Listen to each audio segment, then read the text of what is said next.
how did your classmates and your teachers treat you with feedback? That's a good question. So I have quite a few questions. Let's see if I can answer through those. First of all, I don't know if you heard what the kid said, but see, when I went to my first Olympics, I was so new to the sport of running. I went to my first Olympics and I found out they were every 4 years.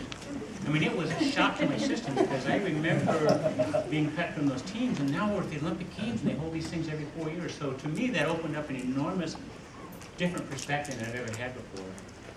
How big a deal was it then? Let me just say this. I tried to keep things in perspective, but in 2001, I was voted by ESPN the high school athlete of the century over LeBron James, Tiger Woods, everyone else. And so it was a big deal. That carried over all these years. So it was a very unique and special time. One of the most embarrassing times for me was I'd go home after a big race. This is usually in not the first year, but the second year, and then my senior year. And I'd be met by 500 or 700 people at the airport. They wanted me to talk. I didn't have any stories to tell. So we usually had, and this was terribly embarrassing, we'd ride in the car from the airport down to the school gym, and they'd put me up on the stage and have me talk about the race. I'd sweat that out. What was I going to say?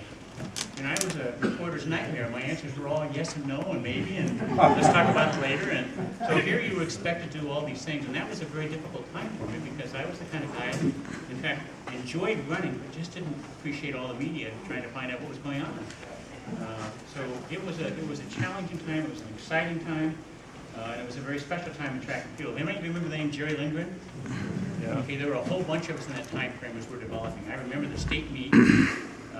My junior year, Jerry had run in his state meet. He'd run 4:04. Just before I got ready for my finals in the state meet, I ran 4:02 because I saw what he'd done. So we were working towards that, and there was a great camaraderie, great competition going on back and forth.